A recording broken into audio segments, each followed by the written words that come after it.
Good day. Welcome to the village of Lindenhurst. My name is Tom Brennan. I'm the mayor here. Let's go inside. I'll show you around.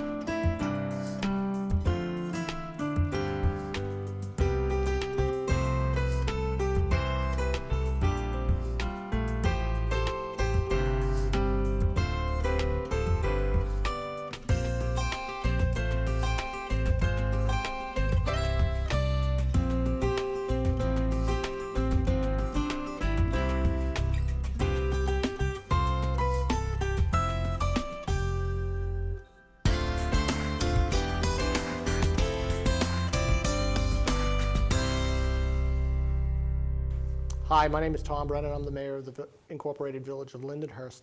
I graduated from Lindenhurst High School in 1968. I've held a job in the village all my life, except for the 4 years that I was in the United States Navy. But besides that, I've been a resident and a actually worker here for all those years. In 1999, I was appointed as trustee to the village board by Roy Matheson. In 2000, I was elected as trustee. In 2004, I was elected as mayor. The city of Breslau was formally dedicated on Monday, June 6, 1870, the date that represents the beginning of the actual village here. Churches and schools were built on land donated by the founders. Industry was also encouraged, and before the turn of the century, numerous factories and businesses flourished in this new village, providing many local families with employment. The village of Lindenhurst is the fourth largest village in the state of New York. We're the first largest in Suffolk County. We have approximately 28,000 residents. We encompass 3.5 square miles and have over 100 miles of roadway. Some of the events that we have here in Lindenhurst, we start off in the spring with our Spring Fest. In October, we have the Oktoberfest to promote our German heritage. And finally in Christmas, we have our Historical Society plus Fire Department's Christmas Parade. I love being the mayor here in Lindenhurst. The people here are phenomenal. My children were born and raised here, and all three of them live here right now. It is my honor to be mayor here in the village of Lindenhurst, and I hope to be mayor for many years to come. Hi there. My name's Charles J. Cowan. I'm from Lindenhurst. Great place to live when you were a kid. Came here in 1937 with my family. Among other things, I've been the mayor here. In the course of time in Lindenhurst, you met a lot of nice people. It was a town that you grew up to love the Great South Bay and the Atlantic Ocean because we were a waterfront town. This is the place where many party boats left from the Nagundatorg Creek down the line here off of Merrick Road. You have to think back to the time that if you went fishing from New York, you went either to Sheepshead Bay or maybe Freeport.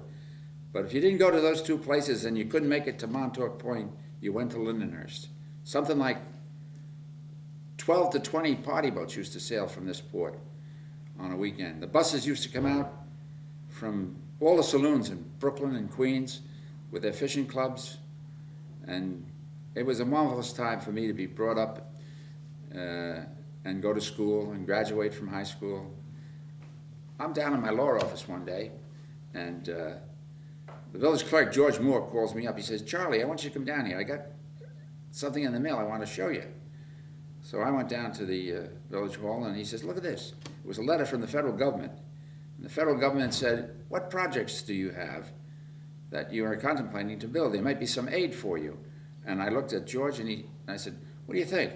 I said, "I think we got a project. How about let's build a marina down at the end of Wellwood Avenue." So we took the application that had come in the mail and we filled it out. And we sent, and we asked the engineers, Greenman and Peterson, to draw up some plans.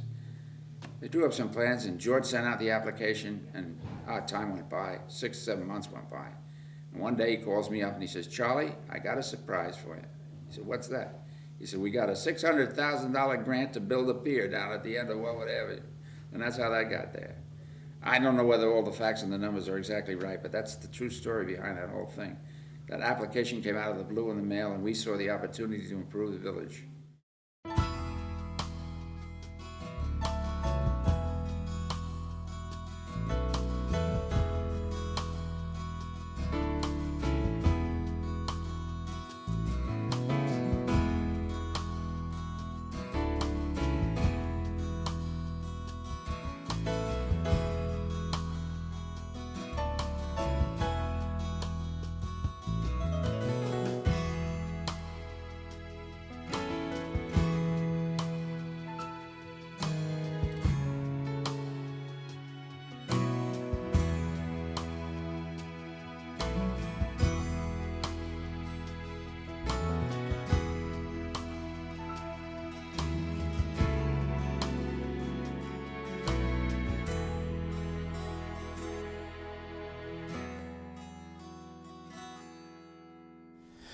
Well, we're down at the bay now. We're at the end of Wellwood Avenue. This is the dockmaster's office, part of the marina that we built, or the Board of Trustees built. I keep saying we, and that's what I mean. I was the mayor, and of course the Board of Trustees were behind me.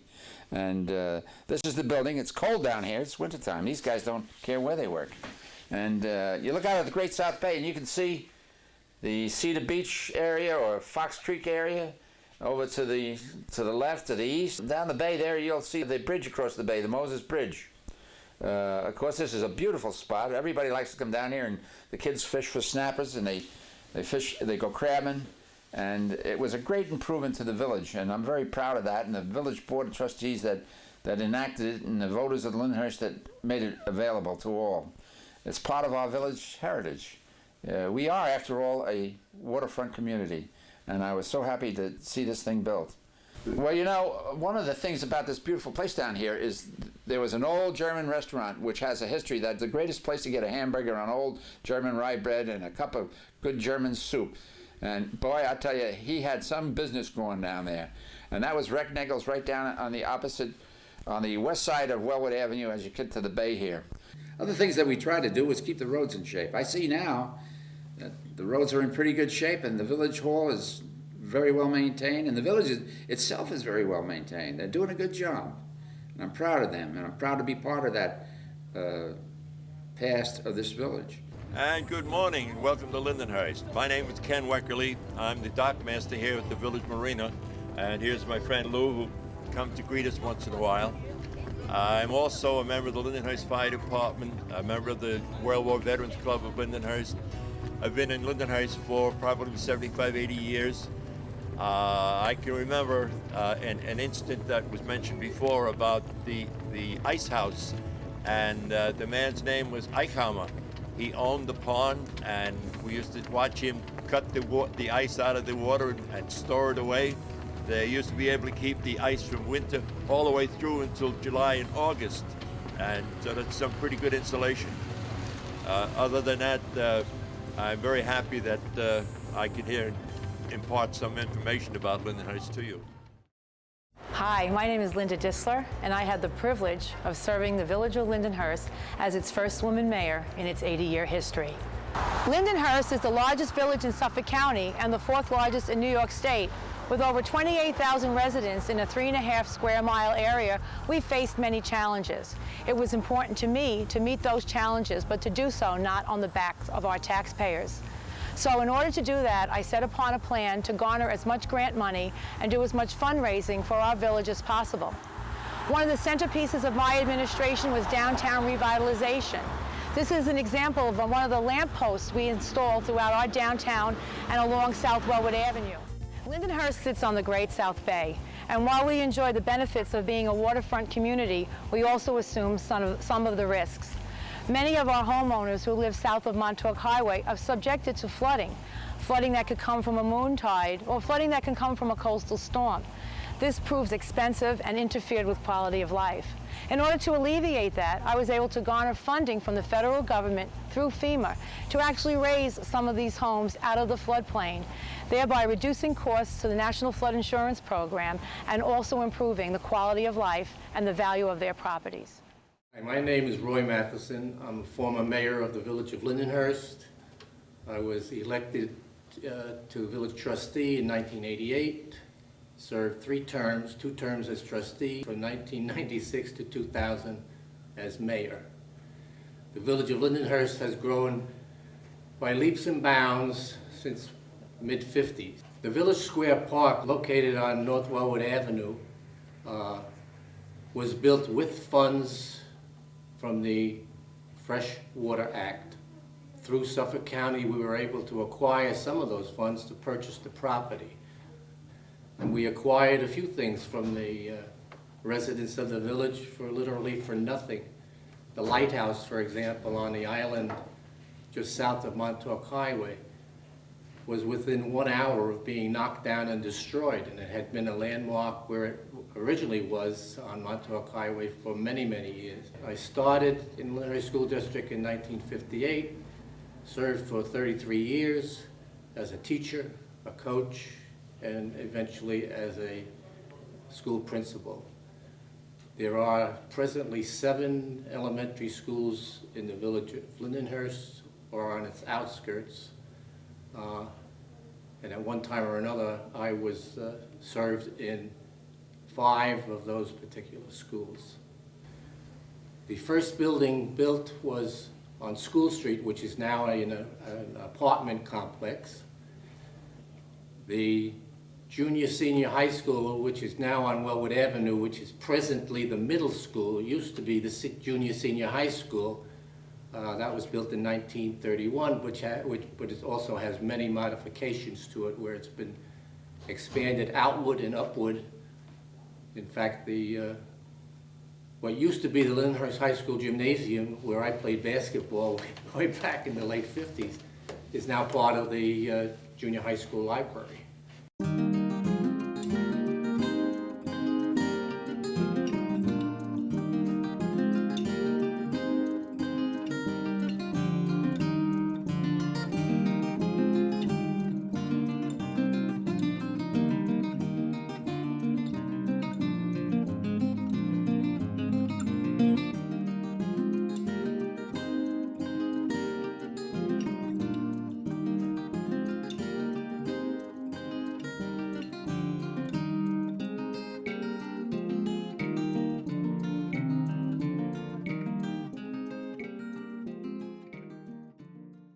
The Rainbow Center began operations on April the 30th, 1974, under the administration of Mayor Thomas Cost.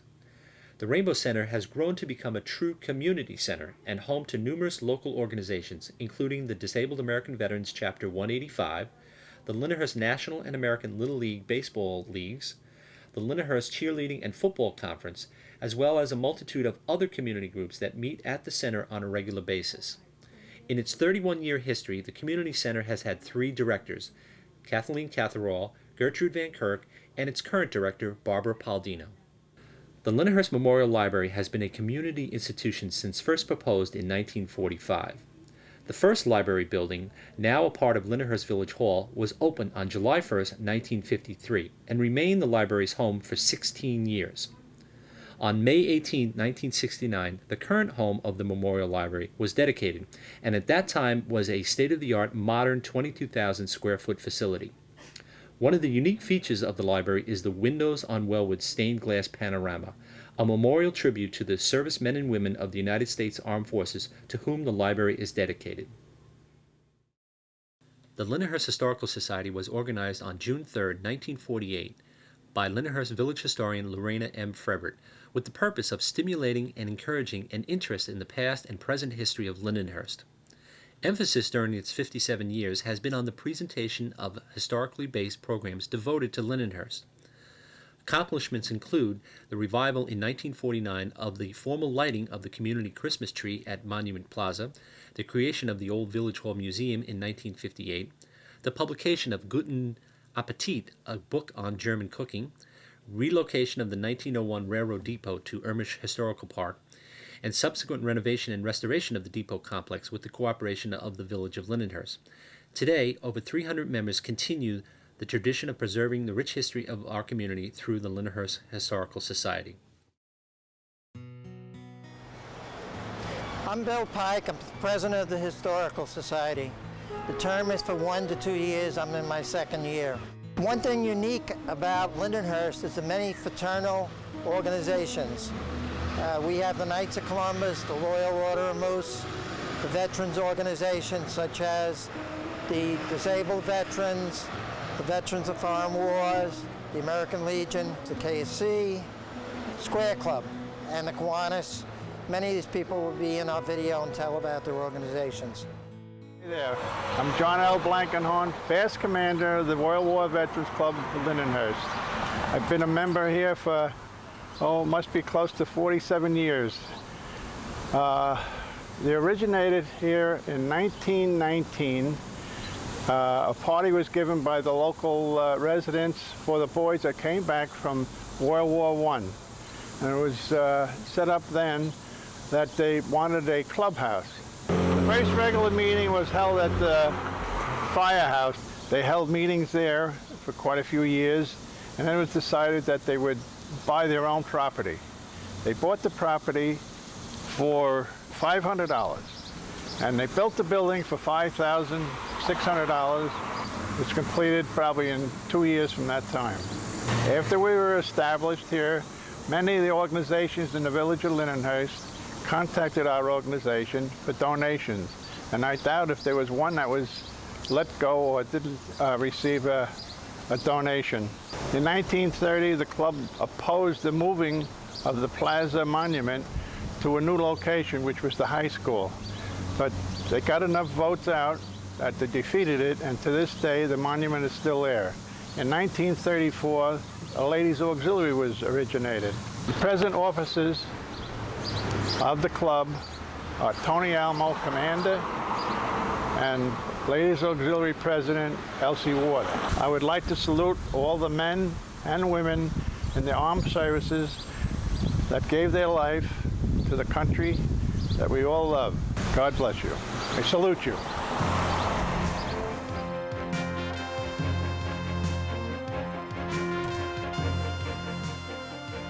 Hi, my name is Jack Fowler. I'm commander of Houston Kurt Post 1120 here in Lindenhurst. This post is named after Martin Kurt and William Fustel, two men who served their country during World War I and were killed in action. The post was named in memory of them in 1934, and the post was chartered in 1935. The post continues to serve the community and the nation as best as we can here in Lindenhurst. Martin Kurt enlisted in the United States Navy in 1911 at age 21 and re-enlisted in the Navy in 1918. He volunteered for overseas duty and was assigned to subchase of the USS Manly. On March 18, 1918, the Manly was rammed by a British ship, cutting it in half. Martin Kurt was lost. Private William Fustel was drafted into the United States Army in 1918 at the age of 25, was in Company F of the 29th Division. The 29th Division was committed to the Argonne Offensive and was involved in some of the heaviest fighting in Verdun section. Waiting to attack a hill at Bois de Ormont, Company F was attacked by German planes bombing from the air. German artillery blasted them to bits, and the deadly German machine guns raked the rapidly thinning ranks. William Fustel was killed in action on October 12, 1918, a month before the armistice was signed. My name is Vito Milana. I am a member of Wade Blaine's Post 7279 in Lindenhurst. I first joined the post in 1951, and I am also a member of the Rifle Squad, and we go to Pine Lawn National Cemetery, where the two men who were killed in World War II, Wade got hit in North Africa, and Burns was in the Navy and was lost in Normandy, and in the invasion of Normandy. And we do go there every Memorial Day to honor our dead. I consider it quite an honor to represent the Veteran of Foreign Wars 7279 post in Lindenhurst. The two men who were lost in World War II and for which the VFW post 7279 was named after, Wade Burns, were brought home, and coincidentally, they were laid side by side in Pine Lawn National Cemetery, which was quite a coincidence. We from the Wade Burns Post 7279 go there every year on Memorial Day in remembrance of the war dead, who were, in my estimation, we who came back were very fortunate. They were the real heroes and will always be remembered as heroes. I enjoy being raised here and going to high school here, and the only sad part is that we in our age bracket are dwindling fast, and I do miss my old friends and buddies, relatives. Anyway, They may be gone, but not forgotten. My name is Lawrence Vincent. I belong to the Loyal Order of the Moose. I'm a chartered member of over 50 years. In 1888, the Loyal Order of Moose was founded by Dr. Henry Wilson. In 1953, members started out with Lindenhurst Lodge, and they had to gather 100 members to get our charter. Our charter was presented to us in 1952, and we're still doing the community services and take care of our widowers and their children. And now we have our own building, and we have over 450 members right now. My name is Mitch Rothberg. We got our charter from Kiwanis International on April 5th, 1950. I've been a member of that organization since then. I also served as a village trustee in the years 1965 to 1975. Our work as a Kiwanis entails taking care of children, and also we have given out about $275,000 worth of scholarships since we started our program of scholarships. We have an annual steak fry. This year will be our 47th annual steak fry. The money we raise through the steak fry goes to support our numerous scholarship programs and also to help any unfortunate residents of Lindenhurst. It's been one of our biggest fundraisers over the years, and it seems to me that it's getting bigger and bigger every year. For the past 3-4 years, the Outback Restaurant has been supplying us with steaks and hamburgers for that day without any charge to us. It's been a pleasure working with Kiwanis, and I look forward to many, many more years.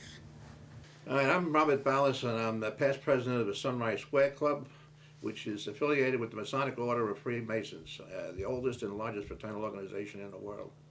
This club, as I have heard many years ago, was formed in Lindenhurst by members of the Masonic Order. And since those lodges were comprised of Lindenhurst residents, it became a common type club, since the members came from all over Long Island, not just Lindenhurst, and from all types of employment and interest. Although a social organization, the Square Club is very benevolent in purpose. Students from the area schools have been the recipients of many scholarships, and the club has awarded through the years. They had also made contributions to the local fire departments. They contributed to the street lighting programs of years past. The pledge of the Masonic Order is to take care of the orphans and the widows, which it does in their everyday programs. Part of a continuing function of the Square Club is to provide a monthly newsletter, started in 1957, to its members concerning the activities here in Lindenhurst and across the country. Hello, my name is Bob Dobers. I'm past Grand Knight of Our Lady Perpetual Help Council 794 in Lindenhurst. I'm also the historian of the council. Our council was instituted in 1903, when our first Grand Knight, Frederick Schride, took a trip to Greenport, New York to take his degrees. The principles of our degrees are charity, unity, fraternity, and patriotism, and they all correspond to the degrees taken in the Knights of Columbus. When he returned to Lindenhurst, there were 32 men who already signed up to become Knights of Columbus members. Thus, he started with the council in July 19th of 2003 with membership of 32. We had our meetings in the bowling alleys, and from there we started to collect more money to make a home. In 1951, we purchased 20 lots on Broadway for the amount of $12,000. In 1954, we sold the Gillespie property for $47,500, and we made a contractor to build our council, which is now on Broadway. The amount of that was $50,000. And from here started other councils from Lindenhurst. St. Martin's in Amityville was taken from members of Lindenhurst, Our Lady Perpetual Help. Also Farmingdale, and also most recently, Our Lady of Assumption in Copiague.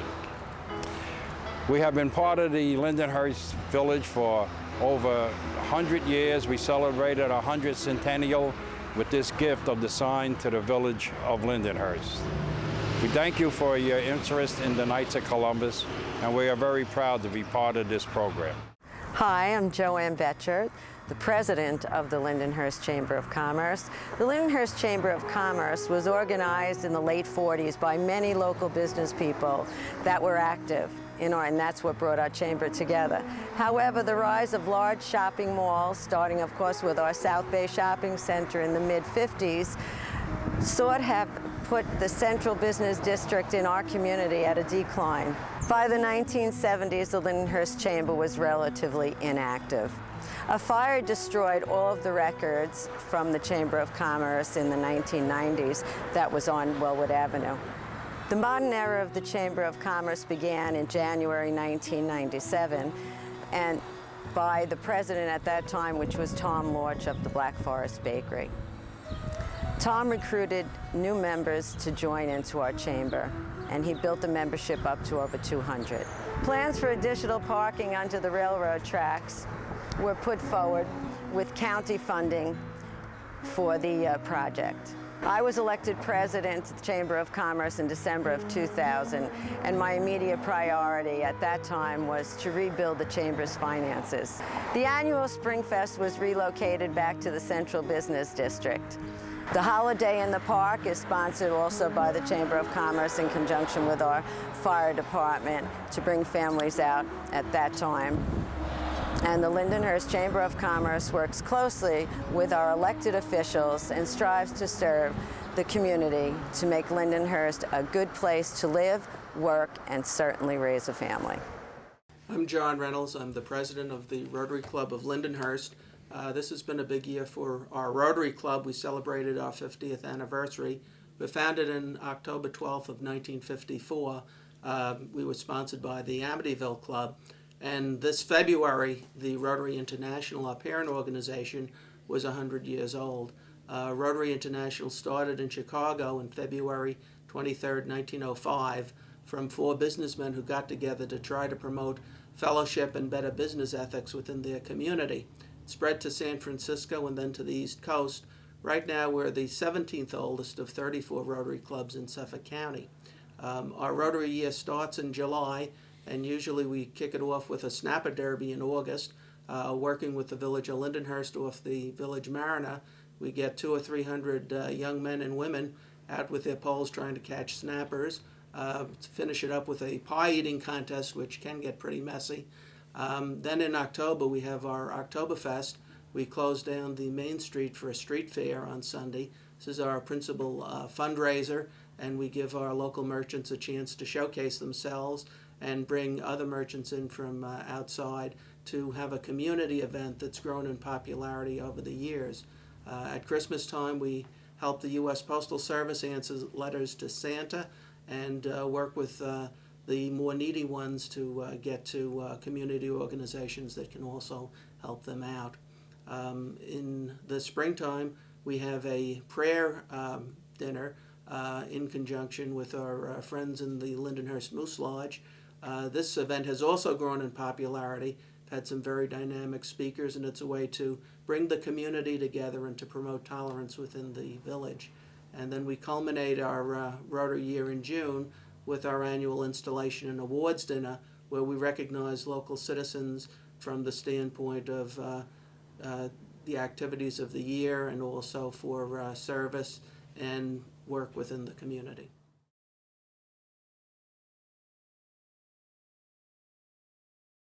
I'm Johanna Sandy, and I was born in Lindenhurst. My maiden name was Johanna Grazer, and my grandfather's name was Otto F. Eichhammer. And the house is still standing on John Street where I was born. I'm also connected with the Old Village Hall Museum. This house was built in 1872. At the time it was Isaac Taylor's store. Among the longtime residents that lived in this house was Chester Lunt and his family. This structure was originally a shoe store. It's on North Wellwood Avenue, and it was bought by Mr. Vossler. This house is on New York Avenue. It was built about 1901, and the barn was built in 1912. First occupants were Alex and Anna Yeager, and they had 6 sons. 2 sons, Herman and Alex, started Yeager Brothers Dairy. Anna's father and mother were Edmund and Mary Yeager. Anna has lived in this house since she was 9 months old. This house is on North 5th Street. Reinhold Hager lived in this house with his son Emil. Emil gave $250,000 to Hofstra University in 1950, and they built and named Hager Hall after him.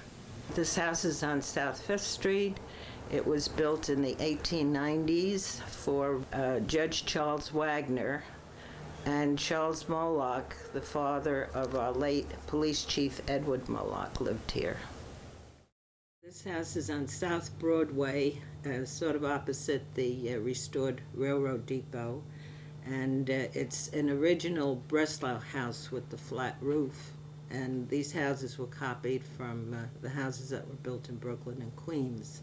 Lottie Ermish Larkin was one of the occupants. This house is on South 1st Street. It was the original first firehouse for the Liberty Hose Company. It was built in 1891, and in 1923 George Nagengas bought it and moved it to this site on South 1st Street. In its place on Wellwood Avenue, the Main Street Firehouse was built. This house on South Wellwood Avenue was built in 1869. It's the oldest house in Lindenhurst. It was the first tavern in Breslau, and the vaudeville team of Byron and Landon were occupants at one time. The present owner is Dr. Essenplayer, and he's had his practice here for quite a few years. This house was built in 1898 for Raymond Mellick. In 1906, the Reevy brothers purchased it. This house on School Street was originally the first railroad depot. It was moved to School Street about 1870 and then served as the Breslau School Verein. From 1870 to 1883, it was Breslau's first firehouse. The Scheid family lived here. He had his bottling works, Scheid Soda, in the garage in the back. Since I was born in Lindenhurst and went to all the schools in Lindenhurst, and I'm still living here today, I think it's a wonderful place to raise your family and see your children grow up here.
My name is Douglas Madeline. I'm the Deputy Administrator of the Village of Lindenhurst. I've served under 4 mayors, Mayor Fred Kinley, Roy Matheson, Linda Dissler, and then now our present mayor, Thomas Brennan. The early settlers brought their religion with them. Ground was broken for the first Catholic church on June 21st, 1870, and the official dedication was held on August 15th, 1871. The Church of Our Lady of Perpetual Help began its building on Bismarck Avenue. We know Bismarck Avenue now is South 8th Street, north of the Turnpike, in July of 1870. The church was dedicated August 15th, 1871, and on the same day a bell, the gift of Charles S. Schleyer, was placed at the church. The church was commonly referred to as St. Mary's, Our Lady of perpetual help. And impressive ceremonies were witnessed by over 1,000 people, marked by the occasion. Bishop Lachlan of the Bishop Diocese officiated, and there was music by the New York City Choir and the Breslau Liederkranz Singing Society. Reverend Father Theodore Dresden of Detroit, a devoted and zealous priest, took over the parish. He literally made a church out of the wilderness. I'm here at Our Lady of Perpetual Help Church with the Monsignor Daniel Hamilton. And Monsignor, can you tell us a little about yourself and how you came here to Lindenhurst, and tell us about the history of this church here on Wellwood Avenue? Okay. I'm a priest of the Diocese of Rockville Centre, which includes Nassau and Suffolk counties. I was appointed here as the pastor in 1985. Immediately prior to coming here, I was the editor of the Long Island Catholic, which is our weekly diocesan newspaper. So I came here in 1985. I've been here for 20 years. Regarding the church here, this is the third church of Our Lady of Perpetual Help Parish, which was established by the settlers here in 1870. Actually, they began the congregation. The first church was built in 1871 on another street, South A Street, which was then called Bismarck Avenue, and it stayed there until roughly 1901, when they bought this property on Wellwood Avenue and constructed the second Our Lady of Perpetual Help Church, which was dedicated in 1905. It was a little wooden church, quaint Long Island country church with a rectory and a school, which was built in 1913 by Father Joseph Boozer, who was the pastor at that time. This church became rapidly too small for the Catholic congregation in Lindenhurst. As we all know, that in the 40s and 50s the area grew tremendously, and so a new church had to be built. The second church was demolished in 1959, and they began the building of this new church, this rectory. The school had been built earlier in 1941 by Father Tobias Fahrenkopf, who was the rector, the pastor at that time. They were all German pastors up until around 1970. And this church was built and dedicated in 1961, as was the rectory. And then it has served the Catholic community in Lindenhurst since that time. And this particular building, 1961. The roots of St. John's Lutheran Church began on June 21st, 1870. Thomas Wellwood turned the first shovel of dirt for the first church, St. John's German Union Church on Palmer Avenue, now known as John Street. On May 29, 1871, the cornerstone of the church was laid with an appropriate ceremony. On August 26, 1872, formal dedication ceremonies were held for the newly built Lutheran Church on West John Street. In the coming days, the congregation grew and prospered under the Christian guidance of Pastor Dries, who eventually died in his pastorate in 1891 at the age of 80. In 1926, a church house was constructed for Sunday school classes and organizational activities next to the church. By the 1950s, the church had grown so large that the church building was no longer adequate. In 1953, St. John's Lutheran Church purchased the property at 26 East John Street and dedicated its church building and the parsonage on May 27, 1960, and added a new educational building in 1973. St. John's Lutheran Church continues to serve the community as it's done since the inauguration of this village. Hi, we're at the St. John's Lutheran Church, and I'm here with the present pastor, Paul Milholland. Paul, when were you appointed here to this church? I came September 30th, 2001, right after September 11th, and it's been an interesting ministry here, not only because of those issues, but just because they're wonderful people. And very early on, I found out how vital not only is Lindenhurst to the congregation, but the congregation is to Lindenhurst, and there's such a partnership between the two. So many of the members of the congregation are involved in not only the fire department, but the historical society, village trustees. We have such a dynamic connection between the two entities. St. John's was founded by Germans, and we have a lot of old families that have been here for a very long time.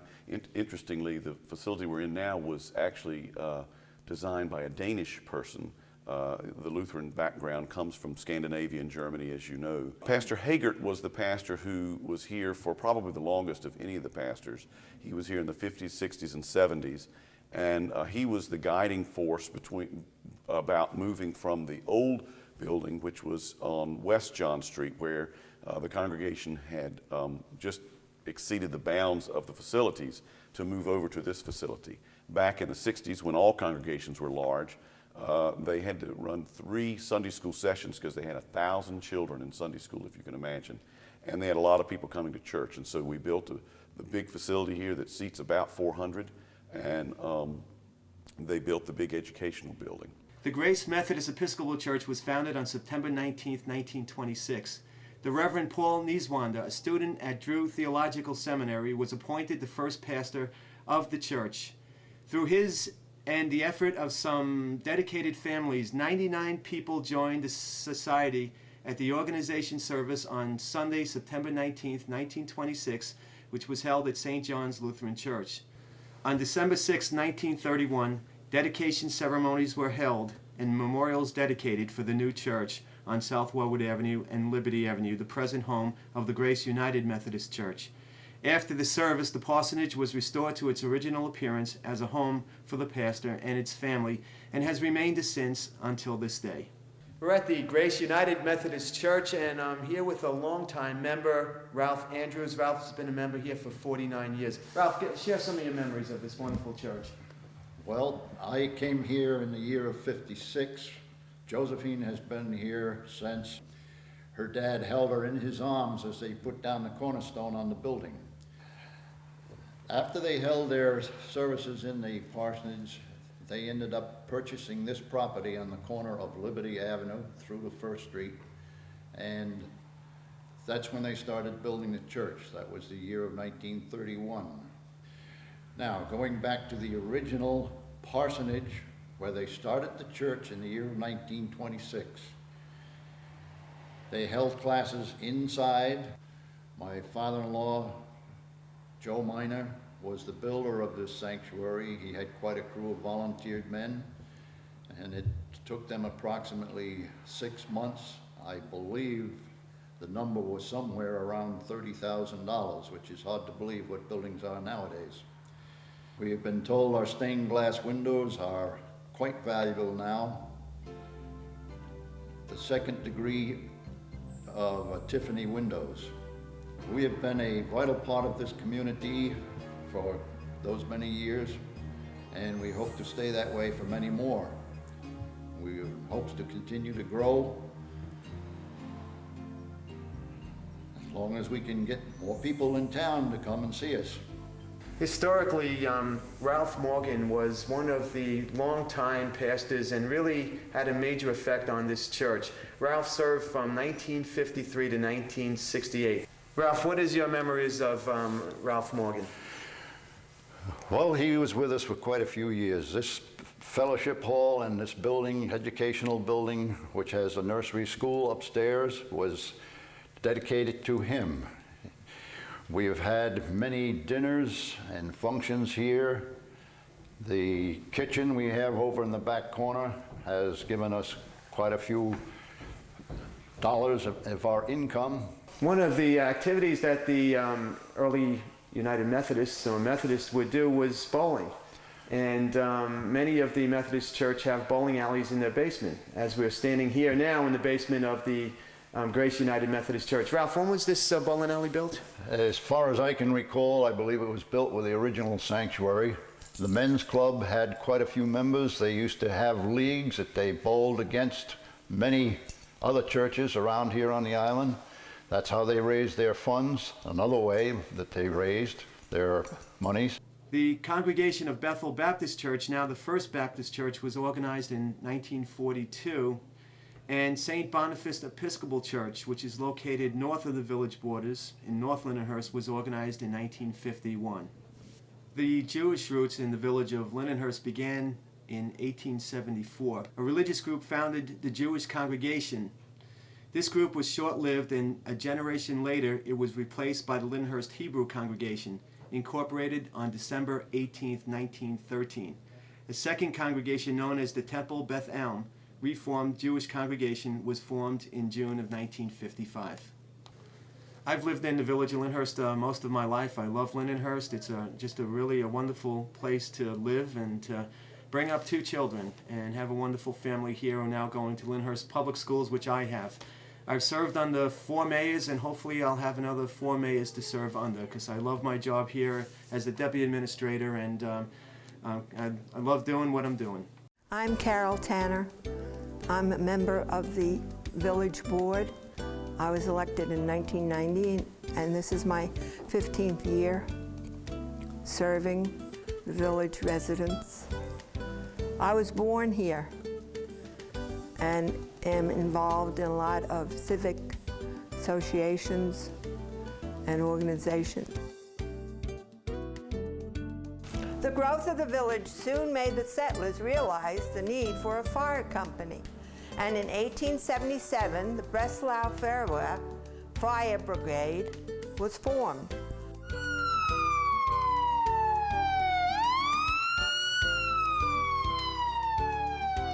Although the village name had officially been changed to Lindenhurst in 1891, it was not until 1909 that the firemen adopted the name of the Lindenhurst Fire Department. Hi, my name is Charles Tanner. I've been a member of the Breslau Engine Company for 57 years. My grandfather was a member of the Breslau Engine Company in the 1900s. My father was a member in the 1940s. My son is a 4th generation member also. An explosion in October 1877 of a kerosene lamp in the home of Charles Wagner resulted in the destruction of 4 homes by a fire. An organized firefighting group was a necessity, and on November 29, 1877, 19 men met and formed the Breslau Feuerwehr, or Fire Brigade. After appropriate funds were collected, February 1878, a hand engine was purchased. It was a used piece of equipment, and the new equipment, new to Lindenhurst, was housed in the old schoolhouse on School Street. Enthusiasm for the new organization ran high, for there were 60 active members 6 months after its inauguration. Soon it was realized the addition of a hook and ladder company to the existing unit was essential. A group of 16 young men met May 15, 1882, and established the Independent Hook and Ladder Company No. 1.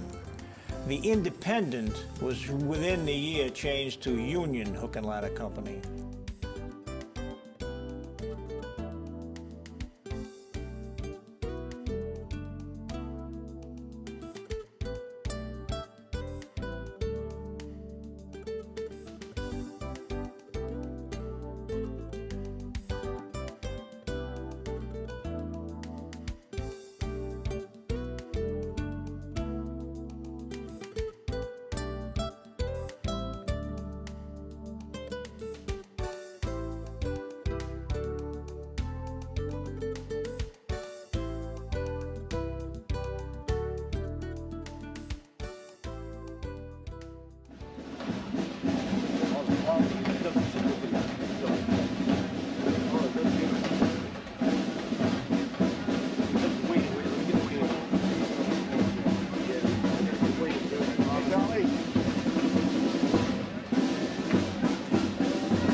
The original fire brigade incorporated as the Breslau Engine Company No. 1, and that company, together with the newly formed Union Hook and Ladder Company No. 1, purchased the land of Philip Strack on Palmer Avenue, just west of St. John's Lutheran Church. In 1883, a building was erected as their fire headquarters. Another expansion took place on September 27, 1884, when 16 men formed the Liberty Hose Company. The hose company bought lots and erected a house on the west side of South Warwood Avenue. The structure remained in use until it was sold and moved to make room for the present larger building of the Lindenhurst Fire Department. Many tournaments were attended in the following years, and Breslau's firemen brought home many trophies in 1893. A 38-foot tower in which hung a fire bell, 38 inches in diameter, was erected next to the Palmer Avenue firehouse. The clear, deep tones of the bell were said to be heard 5 miles away. 3 other companies were to be formed later and added to the Lindenhurst Fire Department in the years after 1900. And the large firehouse was erected on South Warwood Avenue in 1923. I'm very proud to continue to serve in the Lindenhurst Fire Department, who has been doing the job for Lindenhurst since 1877 and still going strong.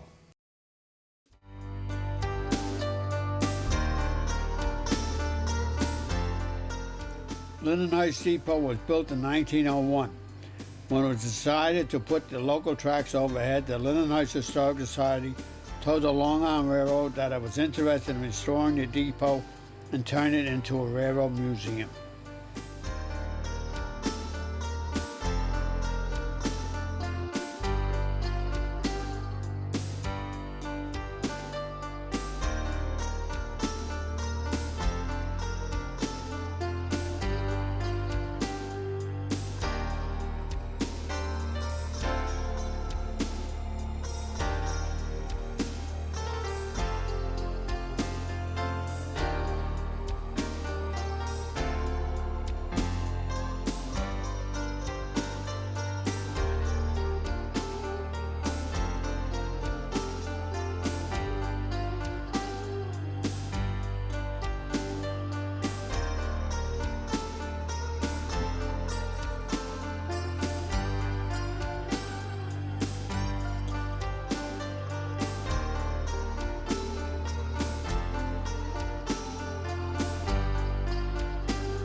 In 1968, the MTA turned over the keys to the Historical Society, who moved it to Irma's Historical Park. The caboose was added to the railroad complex in June 15, 2000. My name is Sid Ellis, retired engineer on Long Island Railroad. I'm going to talk about the first trolley we had here in June 11, 1910. They charged 10 cents to go from Babylon to Amityville. Lindenhurst cost 5 cents to go to Amityville and Babylon. Went towards Amityville from the middle school across Wellwood Avenue to Gates Avenue to South 3rd Street. Ran for a few years. The automobile came, then that was the end of the trolley. So the trolley ran here for 10 years. We had 2 men. William Lawrence was a motorman and Charlie Bow was a conductor on one trolley that ran. And the trolley ran for, it took just 30 minutes to go from Babylon to Amityville.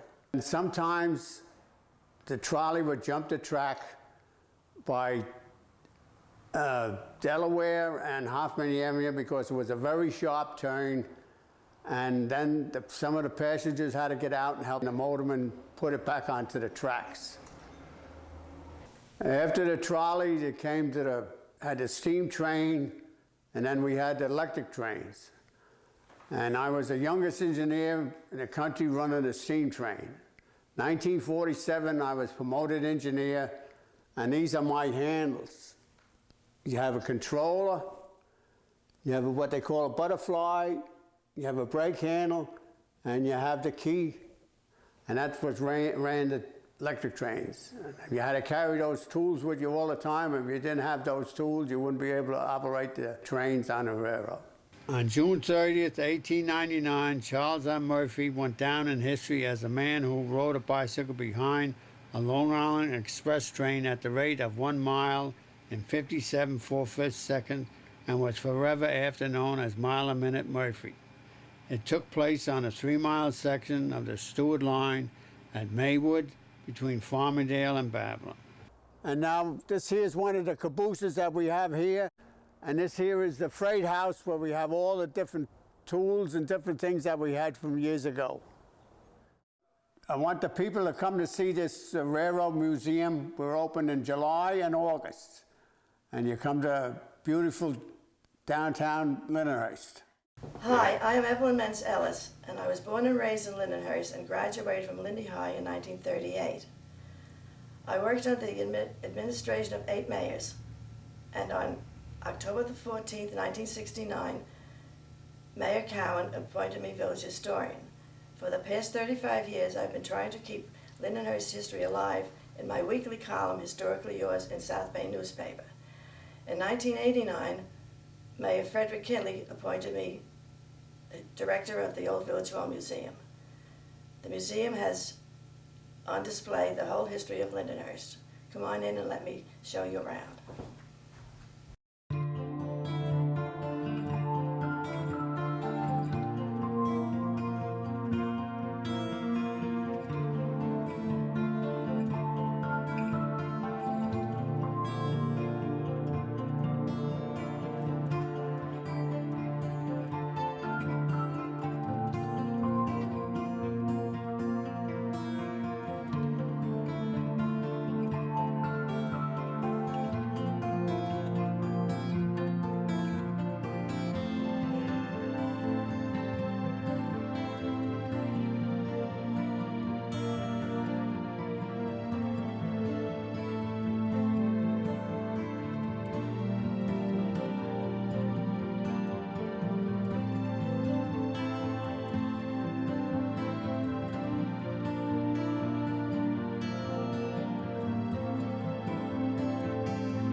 Lindenhurst can trace its beginnings back to the time when the Indians roamed this area in search of food. And they called it Nagantatog, which is the name up there, and it means an Indian word that means forsaken land. Now, the Huntington farmers were the first white people to come into this area, and they were of English in origin, and they came from Huntington in search of salt hay, which they found in abundance down by our bay. They used the old Indian path, which was down to about 1 foot deep, and their ox carts made it deeper and deeper until finally it became Lindenhurst's main thoroughfare, Wellwood Avenue. In 1657, Jonas Wood, a Huntington farmer, came here and he built a home. The Huntington farmers built homes along what is now Montauk Highway, and these families lived quiet, simple lives until the arrival of the railroad in 1867. And Thomas Wellwood and his wife Abby had bought a lot of property from the farmers around here. In fact, they owned so much land that the railroad put a Wellwood station on their timetable. It was Mr. Schleier's dream to have a place where Germans could come and live and work in the new country. They sponsored free excursion trains from the city and brought mostly German immigrants out here, and with the purpose of selling them lots. Wellwood and Schleier had dedicated the area as the city of Breslau on June 6, 1870. Babe Ruth and Lou Gehrig and the Yankee team came to Lindenhurst on October 18, 1930 to play our Lindenhurst Athletic Club, and we had a very good baseball team. And they played on a field down on Montauk, what is now Montauk Highway, and South 3rd Street. Our village founders encouraged factories to be built before the turn of the century. A great number of businesses flourished in the village and provided many local families with employment. The S. Brody factory, established in 1873, manufactured passementerie, a fancy edging or trimming made of braid, cord, or metallic thread. The making of artificial flowers was started by A. Otto Krieger and his son John in 1872. It provided homework for many women. Our arrangement shows pansies, daisies, and carnations. The business lasted until World War I.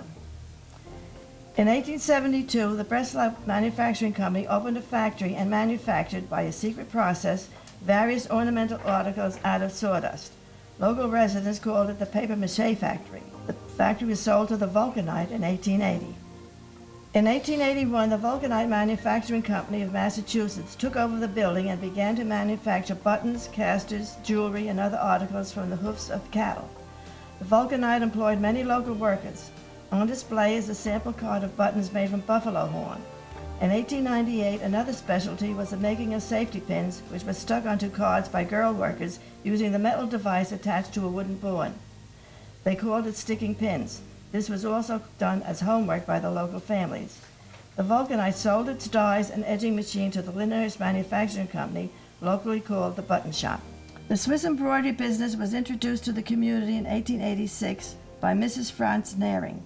Purchase of other machines by villagers followed, and embroidery shops were established throughout the village. By 1912, there were 26 shops at work. In later years, TV personality Jack Barish helped in his father's shop. Ernest Hankey began the manufacture of a rotary scope, a toy of his own invention.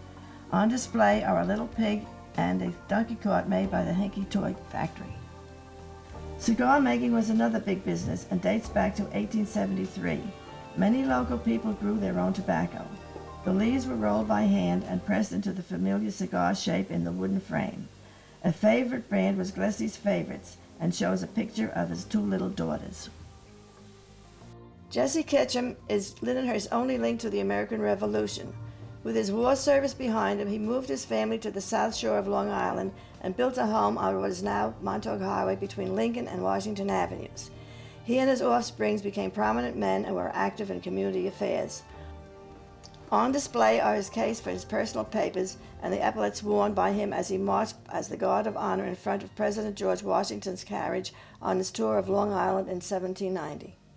The men were the breadwinners, but the women used to work to help augment the husband's salaries, and sometimes even the children would take some of the work home to do. This is the Thomas Wellwood case, and if you notice, his name on the top is spelled with one L, and many years ago it was misspelled, and Wellwood Avenue has been misspelled wrong all these years. And we have he was an Irishman, and he came to America, and his house in Ireland, because he was an Irishman, and there's a picture of his home that he lived in when he was in what they call Breslau. Some of the artifacts are from the Wellwood family, and shown in the case. They were taken from the Wellwood house. This house is located at 175 41st Street. It is an historic house because some of its inhabitants have been closely involved in our village's history. It was built in 1869 by Valentine Haling. It was located on Steuben Street, now Harrington Avenue. Valentine Haling was Breslau's first street commissioner. He also was his first undertaker. On June 22, 1870, his wife Catherine gave birth to a baby girl, the first female child to be born in the city of Breslau. She was named Magdalena Breslina. Their second son, Charles Haling, was elected mayor of Lindenhurst in 1930. Haling Boulevard is named for him. In 1913, my grandfather, Charles Roeske, bought the Valentine Haling house. When his oldest daughter, Fanny, married Adolf Mentz, they lived in the old homestead. They became my parents when I was born in this house in 1920. In 1935, my mother sold the house to Herbert Borgward for $100, who had it moved to its present site at 175 41st Street. The next occupant was Herbert Borgward's niece and her husband, Adam Matralis, who was a mechanic in the employ of Lindenhurst Harbor Department in the 1940s. Hi, my name is Michael Canobio. I'm the Summer Youth Director for the Village of Lindenhurst. I took over the job from Ed Kinley, who originated the program in the 1950s. We're here at the Lindenhurst Middle School baseball field, where I've served as the varsity baseball coach for the past 29 years. I've also been a teacher in the Lindenhurst School District for 34 years. The Yankees win. That's been a familiar refrain after radio broadcasts for the last decade. Well, on October 18th, 1930, members of the New York Yankees actually won a game right here in the village of Lindenhurst. Which Yankees, you ask? Well, how about Babe Ruth and Lou Gehrig? That's right. The Babe and the Iron Horse, along with a group of big league all-stars, participated in a parade and baseball game as over 4,000 fans witnessed the greatest athletic event the village has ever known. During the contest, the Babe cracked a long bomb, trotted around the bases at a slow pace, and settled for a triple as he waved to the crowd. The Big League All-Stars won the game 10-4 against the group of Lindenhurst regulars of Samus, Klein, Yuji, Van Brent, Jager, Kost, Schroeder, McDougal, and Myers. A baseball signed by Babe Ruth that day is on display in the Old Village Hall Museum. Not only did the Yankee players win, those in attendance won, as they witnessed two of the greatest ball players of all time playing right here in the village of Lindenhurst. I'm Sean Cullinane, Administrative Clerk Treasurer of the village of Lindenhurst. I've been a village resident nearly my entire life and still reside here today with my family. Today we're in the middle of our downtown to talk about how we started as a village in our community and where we are today. We're here in the middle of our beautiful village square, but it wasn't always a village square. In the early 1990s, there used to be on this site several businesses that used to occupy this area all the time. But a fire destroyed those businesses. After that, the village board decided that this would be a beautiful place for a new destination in our downtown. Several years later, we were proud to dedicate our beautiful village square. Adjacent to the village square are two examples of businesses that have been in the village for quite a long time. One is the former JVP termite control business that used to be many other businesses, and next to that is a warehouse that has been here since the early 1920s. The two buildings will soon actually be going under another renovation. The first building will be coming down shortly, and that will be an expansion of our Village Square Park. The second building will become home to the new 2nd District Court of Suffolk County. Here in the heart of the village of Lindenhurst, at the crossroads of Hoffman Avenue and Wellwood Avenue, stands our tribute to the veterans of World War I. The men who served our country nobly and fought to provide the freedoms that we enjoy today is our great monument. Lindenhurst has been visited by many dignitaries over its long history. In the 1960s, Robert Kennedy, on a campaign stop, came down Wellwood Avenue and passed in front of this building when it was known as the Long Island Trust Company.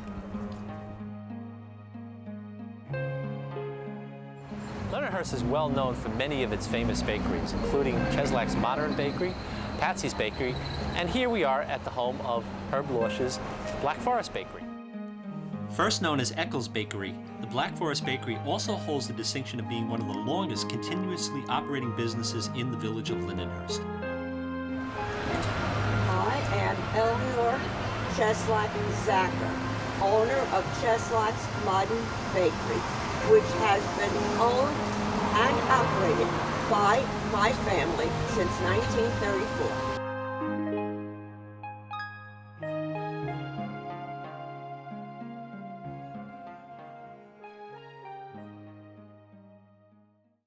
Hi, my name is Carol Bankert Matthews, and I was a longtime resident of the village of Lindenhurst. And I understand you're looking for some information about a very famous speakeasy called Bologna John's. Well, that happened to be owned by my mom and my dad, Clara and Paul Bankert, and they had 6 children, of which I am one of them. And we all had the pleasure of working in this place. It was a family business. At that time, it was located on 38th Street, right off of New York Avenue and Albany Avenue, but to get to it was pretty difficult for people. There used to be a sign on Wellwood Avenue that said Bologna John's with an arrow pointing down to help people find us. We all worked there in different shifts. We started very, very young. I worked a waitress at age 13. My brother and sister, Betty and John, were barmaids, and my younger brothers and sisters were cooks, waitresses, cleanup people, and so forth. It seemed to be a gathering place, a local gathering place, for the people of Lindenhurst. Not only that, we had many organizations that met there, and one of them was the German war vets, which I remember very distinctly. They spoke nothing but German, and of course, I was the English girl who didn't understand them. I don't live in Lindenhurst anymore. I have moved to West Hampton Beach, but I work for the Village of Lindenhurst and have for the last 23 years, so I commute. So my connection and my love of this village is still very much alive. A brewery was started on John Street in 1871 by Mr. Muller. John Feller became a partner in 1894. Brewery was sold to Joseph Hastreiter in 1900 and to Hettendorf in 1910. Otto F. Eichhammer purchased the brewery in May of 1914 for $13,000. There was a pond on brewery property that was used to make ice in the winter to keep the beer cold in the summer. The 18th Amendment caused the brewery to close. Feller's Pond was donated to the village in the 1930s by Eichhammer and is now a village park. In 1933, after repeal of Prohibition, Frank Exgraza, son-in-law of Eichhammer, broke ground for the Linden Brewery on Montauk Highway. The plant employed 65 workers and produced 30,000 barrels of beer per year. Being a barrels-only production, it became difficult to compete with the large breweries from the city.